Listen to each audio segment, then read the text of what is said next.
There's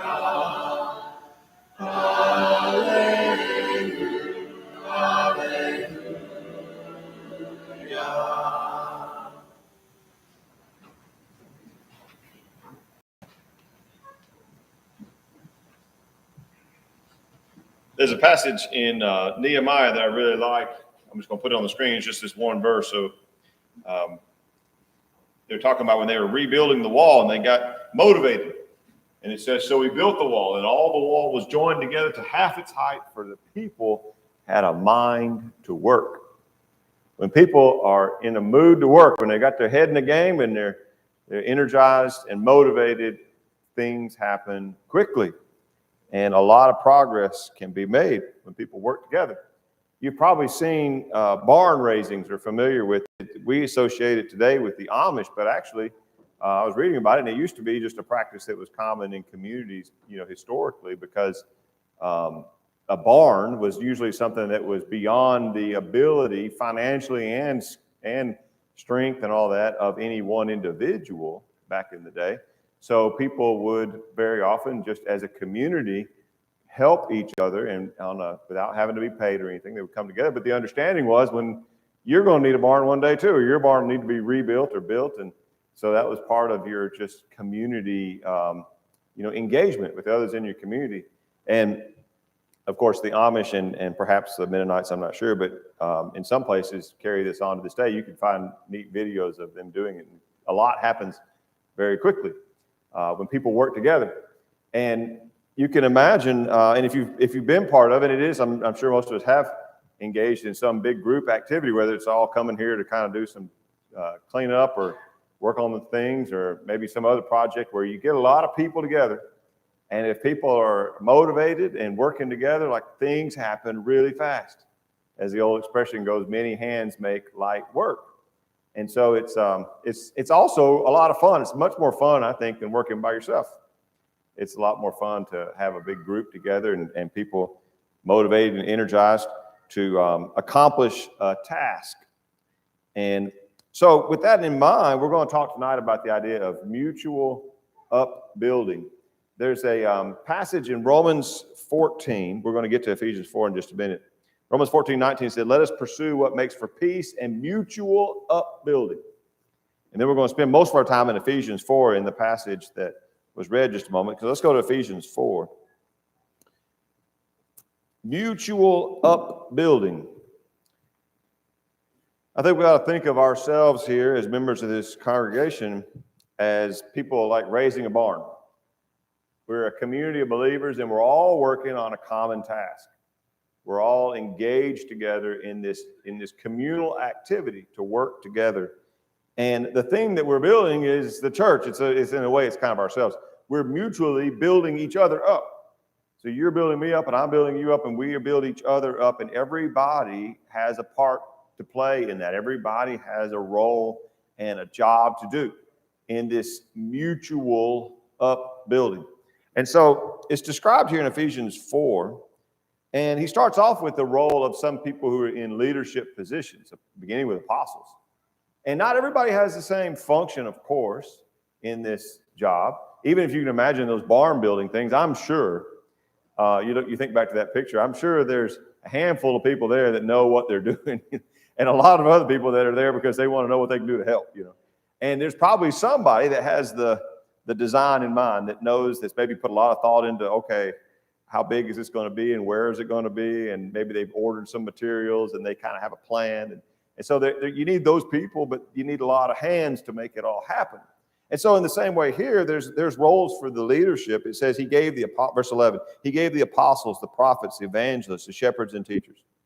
What's their job? To equip the saints for the work of ministry, for the building up the body of Christ. So their role, the leader's role, is to get everybody else equipped, to make sure they have what they need, to make sure they have the know-how, they have the skills, they have the tools, they have the knowledge that they need to do the work of ministry. So sometimes I think people get the idea, and this would be mistaken, that it was the leader's job to do the work of ministry. That it would be the apostles and prophets, the elders and teachers. They're the ones that do the work. But actually, that's not the case. What they do is equip the body so the body works. They equip the saints for the work of ministry. And he goes on to describe the goals until, verse 13, we all attain to the unity of the faith, the knowledge of the Son of God, to mature manhood, to the measure of the stature of the fullness of Christ. Notice that's the goal for each Christian, till we all attain that. It's not that there are clergy and laity, that there are some people who are going to be spiritually mature and knowledgeable, and then there's everybody else. It's not the goal, but it's the goal of the leaders to give the body what it needs, to equip the saints, so that everybody attains the unity of the faith. He goes on to say, verse 14, so that we may no longer be children, tossed to and fro by the waves, carried about by every wind of doctrine, by human cunning, by craftiness and deceitful schemes. Rather, here's our main part of this, speaking the truth in love, we are to grow up in every way into him who is the head, into Christ, from whom the whole body, joined and held together by every joint with which it is equipped, when each part is working properly, makes the body grow, so that it builds itself up in love. I want to have that last verse here to dwell on a little bit. This building itself up is the same idea that he's, I believe, talking about in Romans 14. Let us pursue what makes for peace and mutual upbuilding. The old word for that was mutual edification. And an edifice on a building is like a supporting structure of the building, the edifice.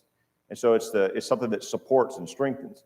Mutual strengthening, mutual upbuilding is the ESV's way of rendering that. Notice how the emphasis here in repeated phrases in the same sentence show that this is a task that involves every member of the body working together. Notice how many ways he shows that. From whom the whole body, again, it's not just the apostles and prophets, not just those folks, but from whom the whole body is involved, joined and held together by every joint with which it's equipped. Now we need to think, we're kind of mixing some metaphors here, but now we switch over to a anatomy type metaphor, where we think of ourselves as members in a functioning body, like a body. And you think about your members, and you have individual parts. Like you could talk about your eye, and your left eye, and your right eye, and your hand, your fingers. You have all these individual parts, but they're all connected. Notice that it says joined and held together by every joint with which it's equipped. That whole second phrase is talking about the interconnections of our body. So in your body, you have a lot of things that hold you together, and you have a lot of things that connect the individual pieces together. There's, of course, soft tissue and ligaments, and even your skin, I think, sometimes. But you've got ligaments and joints, tendons that are holding the pieces together. They're connected together by a common flow of blood. They're connected together by nerves. And what is the effect of that? The effect of that is that you hit your finger over here and your brain knows what happened, because you're all connected. And there's a point to be made there about this body as well. Paul says in 1 Corinthians 12, that there may be no divisions in the body, but that the members may have the same care for one another. If one member suffers, all suffer together. If one member is honored, all rejoice together. I'm sure you can think of, we can all think of just numerous examples to illustrate this, but the smallest part of your body, whatever, you can just think of your ear. Have you ever had a bad earache in one ear? You know how big your eardrum is? It's really, really small. But if your ear, that a part that would like fit on the end of your little finger, is inflamed and is stretched from the, infection, it just about shuts you down, won't it? I mean, you can hardly function with that one little part hurting, a little bitty part. And you can pick any number of things. I mean, if you have a bad, a splinter shoved up under one of your fingernails, it would be really hard to just ignore that and carry on like it's not there. It would drive me nuts and it would hurt. And so when one part of the body suffers, the whole body feels that. When one part of the body is celebrating, the whole part of the body should join together, because we need to understand that as members of the body, we are interconnected by every joint with which it's equipped. We're all part of a unit. I know that Jack in particular can relate to this. I'm sure that when you show up to do a job and you work as a group, if you are kind of like a group that's used to working together, you become kind of like a well-oiled machine. The communication can be just minimal because everybody already knows what to do, and you know what they're going to do, and you already can read their mind, and you know, and you're ready, and you're prepared, and you've got a job, and they've got a job, versus it's not quite like that sometimes when you just like, let's all show up somewhere and we're going to do something. And if you're not used to working together and you're not really on the same page, sometimes it can be really helter-skelter. You're trying to figure out where am I supposed to be or what, and then maybe not everybody's pulling the same direction. It can be a little frustrating. But we as a body are supposed to be one big unit that's all connected and that works as a unit.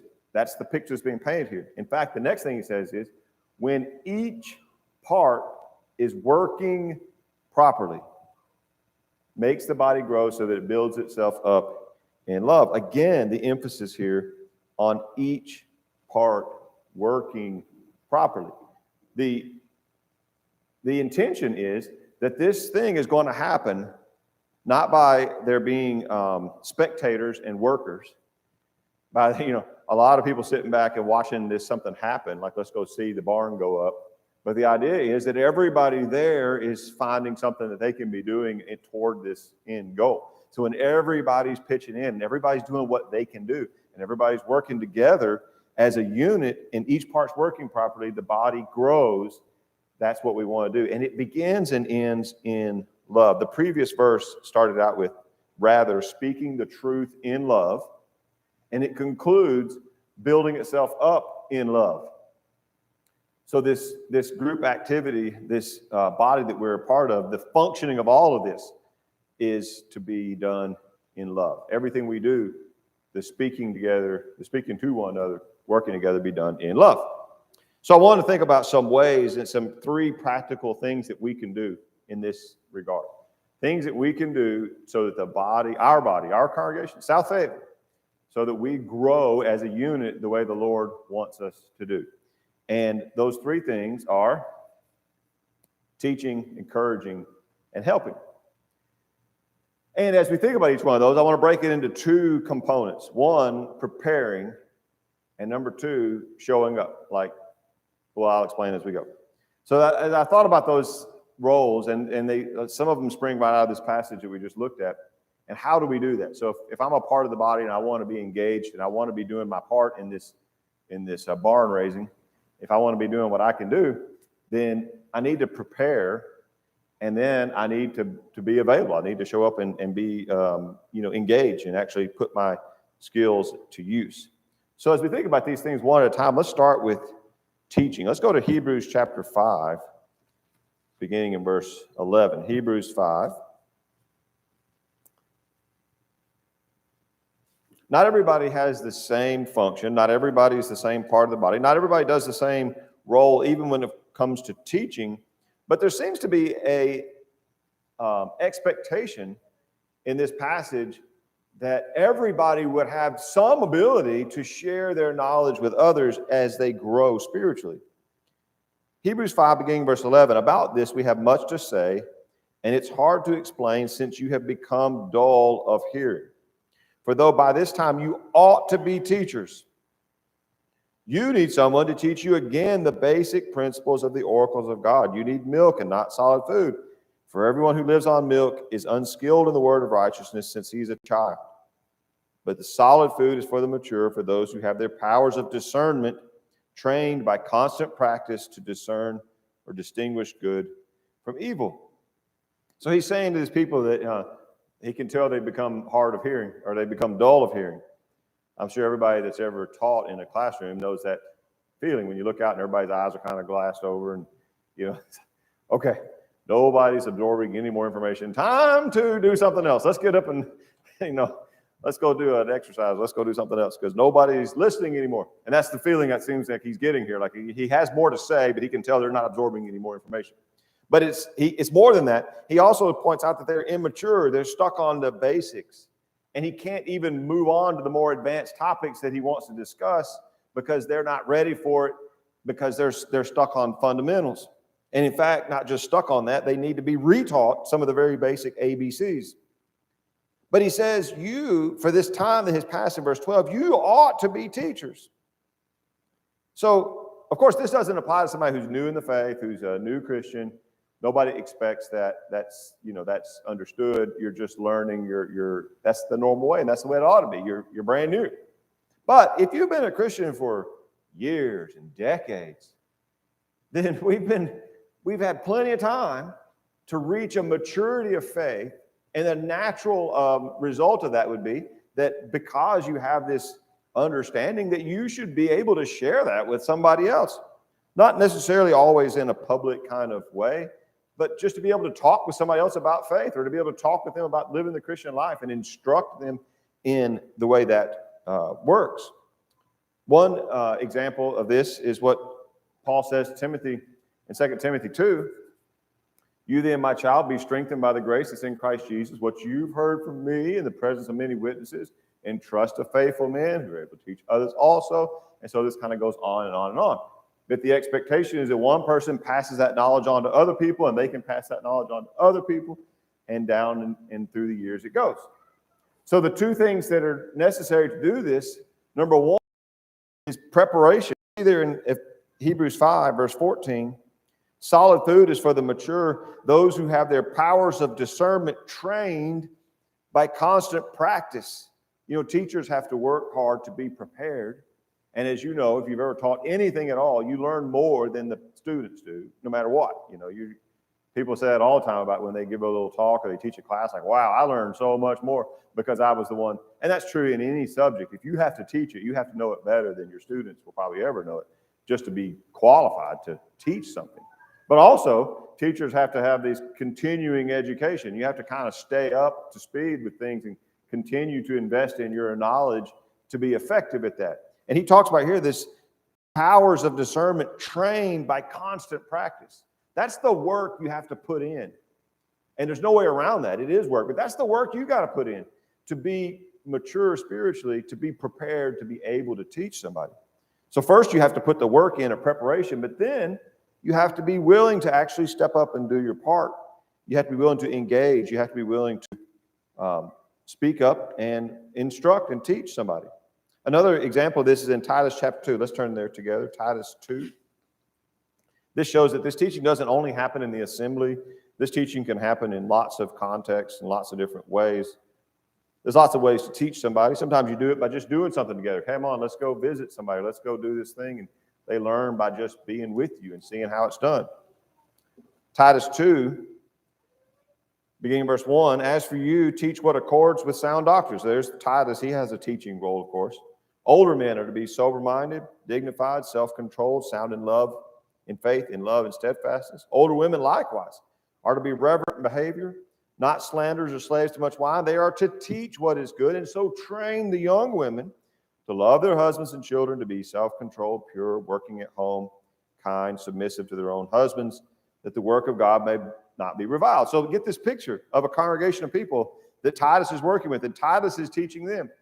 Remember the role of in the leadership role was to equip the saints for the work of ministry.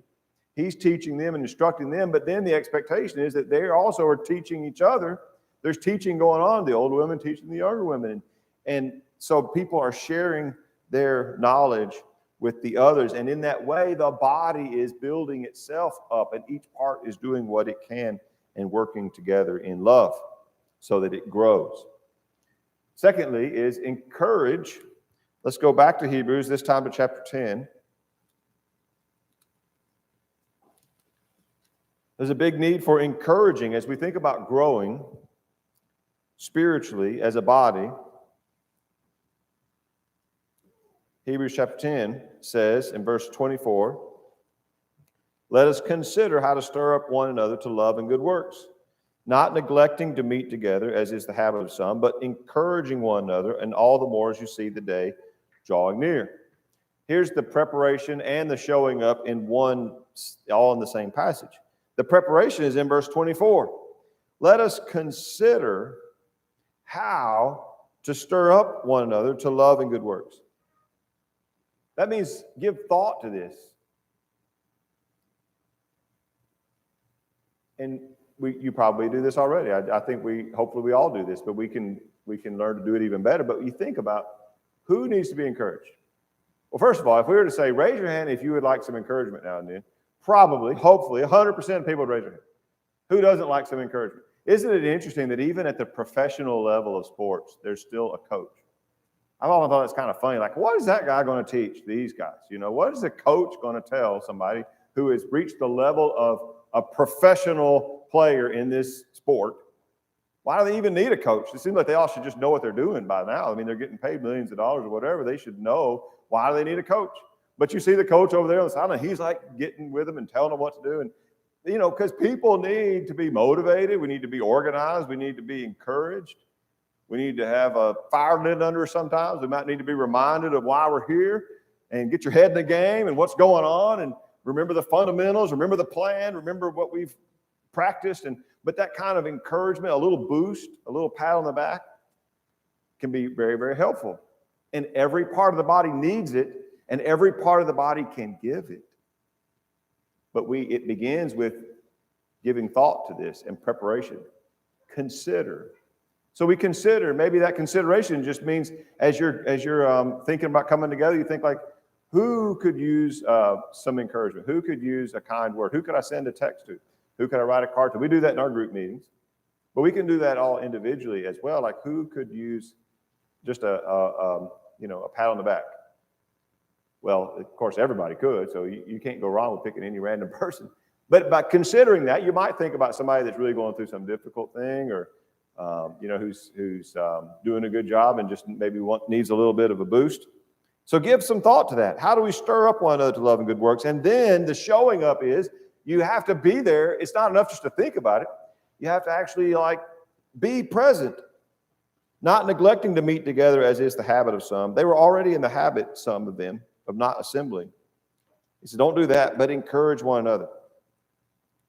And as I pointed out before when we talked about the pandemic and coming out of that, I'm glad that we have the ability to be connected virtually, and that's a good thing. And I'm glad that there are some people who can't get out, and this is the only way they can connect, and that's good. And so it's a good thing, and I'm not taking anything away from that. But it is, unfortunately, it's a limited fellowship because it's kind of in a one-directional thing. You can be encouraged from home by hearing a lesson and hearing the singing and hearing the prayers and maybe praying along and singing along, and that's good. But what you can't do on that end of the screen is share your encouragement with the rest of the body. Your voice is not part of what's being heard in the speaking to one another in psalms and hymns and spiritual songs. Your presence there is not there to be an encouragement to the person sitting beside you or behind you. And so showing up is equally important here to the preparation, to this part of encouraging the body, so the body builds itself up. And the last thing is helping, and that's I struggle with the right word for this, but I'll show you what I mean. Let's go to 1 Thessalonians 5.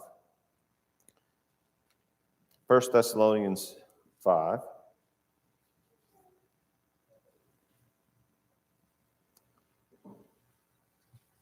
This begins with the idea of building up in verse 11. Therefore, encourage one another and build up one another just as you are doing. So we ought to be doing that. We ask you, verse 12, we ask you, brothers, to respect those who labor among you and over you in the Lord and admonish you. Esteem them very highly in love because of their work. Be at peace among yourselves. And we urge you, brothers, admonish the idle, encourage the faint-hearted, help the weak, be patient with them all. So as they work together there in Thessalonica, there's some things that Paul wants them to do. And he wants them to continue building each other up and working together. And he wants them to respect and esteem highly those who labored among them. But he also wants them to notice these categories of people. There might be some among you, brothers, who are idle, who are faint-hearted, who are weak. There may be some who need an admonition. There may be some that need some encouragement, some help. So recognize those people. If you think about, working together on a project, you might be, this barn raising. You may look around. You may see somebody who's really struggling. Maybe they've picked up something that's too heavy for them, or they're in an awkward position. They need a hand. Hey, come here. Let me help you with that. Or you may see somebody who's doing something that looks pretty dangerous. And you might think, hey, you're about to get hurt. Let me show you a better way to do that, or let me get on the other. Let me brace this up. Don't stop. Well, don't do that. You're going to get hurt. As a body, we have a concern for each other, and we see another part of the body doing something that is destructive or harmful. We should have a concern and a care for each other that wants to reach out and assist. When we see somebody who's struggling, we see somebody who is faint-hearted, we see someone who is weak, we should be motivated as a body to do what we can for each other. And I think it takes a lot of wisdom to know the difference sometimes between these people in verse 14. You have some people who are idle that need an admonition. The idea I get is there that, like, hey, break's over. Come on, what are you doing? You should be working. And then there's people who are faint-hearted and they need some encouragement. That's always a struggle to me. It's like, when does somebody, I think about this as, even as a parent, at what point does somebody need just a kick in the tail, and what point do they need some just encouragement? And, like what do we need? We probably all need a little bit of both of those things, at different times, but it takes some wisdom to know, what's the best approach with all this. So we need to give thought to what we're going to say. These are sometimes difficult situations when somebody is, maybe there's some uncomfortable conversation that needs to take place. And so there's some preparation that needs to go into that. When Ephesians 4 says, let no corrupting talk come out of your mouths, only such as is good for building up, as fits the occasion, that it may give grace to those who hear. Well, how are we going to do that? We're going to have to think before we talk, probably. Unless you just are gifted to always just say the right thing in the right moment with no forethought. That's not my gift. And if I just spout off the first thing that comes to mind, it might be not the right thing to say at that moment. It might not be helpful. So this requires giving some thought, some prayer. If I think somebody needs some encouragement, or somebody needs to be assisted, or somebody needs to be corrected or admonished, we want to pray that we would do that in a way that accomplishes building up, that it would fit the occasion, that it would give grace to those who hear. We don't want to say or do anything that's going to be corrupting, that's going to be destructive. Our goal is building up the body. Circling back to where we started in our passage in Ephesians 4, it all begins and ends with love, speaking the truth in love. And he goes on to talk about the things. And at the end, he says, so that the body builds itself up in love. And so love needs to motivate all of these interactions that we have with each other. And, you could probably add a lot of things to this list of ways that we build each other up, ways that we interact with each other.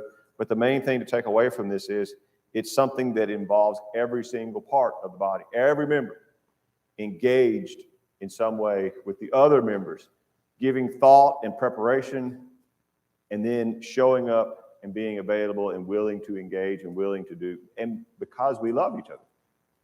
I think that these are things that we do already. I think we can do even better. I think that's always the case. So let's take this as a kick in the pants for all of us, to look for ways that we can better engage with our brothers and sisters so that we can help build each other up, because that's what the Lord desires for us, and that's what we need. Perhaps there's someone here tonight who needs to make something right in your life. We always want